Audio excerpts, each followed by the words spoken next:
Le mois d'avril 2025 était un mois plutôt calme en termes d'actu manga animé, mais il y en a eu quand même quelques-unes qui m'ont tapé dans l'œil, donc c'est parti pour les coups de cœur de l'eau du mois d'avril 2025.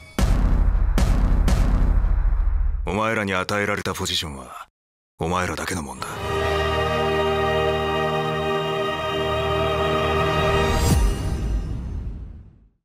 La saison 2 de l'anime Awashi a été annoncée 3 ans après la fin de la saison 1. C'est très rare qu'on ait l'annonce de suite aussi tardive, mais ça y est, le manga en plus se termine au mois de juin. On sait que la saison 2 est prévue pour 2026, on n'a pas encore le mois ni même la saison, mais on peut présumer quand même que ce sera en avril parce que la saison 1 était sortie en avril 2022 et que ce serait parfait et idéal juste avant la Coupe du Monde 2026. Je suis très content. En revanche, on a une info qui est donnée, c'est que ce ne sera pas le même studio. Il y a 3 ans, c'était le studio Production IG qui avait fait un vrai boulot pour la saison 1. Et là, ce sera TMS Entertainment, qu'on connaît pour récemment Sagamoto Days, qui est pas mal critiqué par ailleurs. Et surtout Dr Stone, qui celui-là est plutôt pas mal et plutôt bien respecté. Donc j'ai très hâte. En tout cas, ceux qui n'ont jamais vu la saison 1 d'Awashi, je vous invite et je vous incite énormément à aller la découvrir. Et pour ceux qui l'ont vu, n'hésitez pas à aller voir ma critique de la saison 1 qui est disponible sur ma chaîne YouTube. Nous avons eu également la date de sortie de la saison 2 de Dandadan, ce sera le 3 juillet 2025, encore un animé pour cet été qui risque d'être très riche, donc préparez-vous, dans quelques semaines je vais faire une vidéo des animés à voir durant l'été 2025 et la vidéo risque de durer 3 heures. En tout cas Dandadan, c'est clair que je le regarderai, j'avais adoré la saison 1. D'ailleurs pour ceux qui le veulent, les 3 premiers épisodes seront diffusés au cinéma en France le 5 et 6 juin prochain. Moi j'avais adoré la première saison,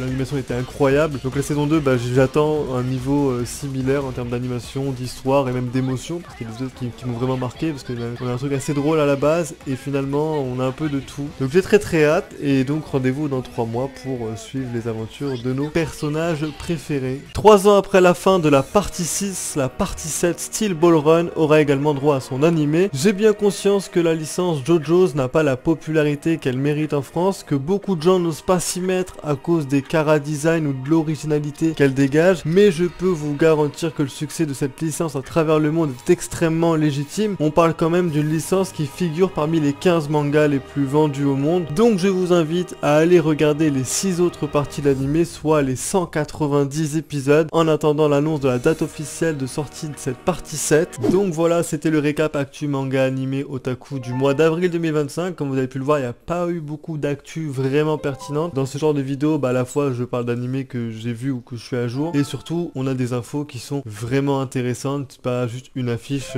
pour promouvoir la nouvelle saison et rien d'autre. Je veux vraiment un trailer, une date, quelque chose de croustillant. On n'a pas eu tant de choses que ça, mais ça devrait être meilleur dans les prochaines semaines avec toutes les conventions etc que l'on va avoir à travers le monde. Donc en tout cas, cette vidéo vous a plu, n'hésitez pas à la liker, à la commenter, à vous abonner. Sur ce, je vous dis à plus à la prochaine pour d'autres vidéos. Salut.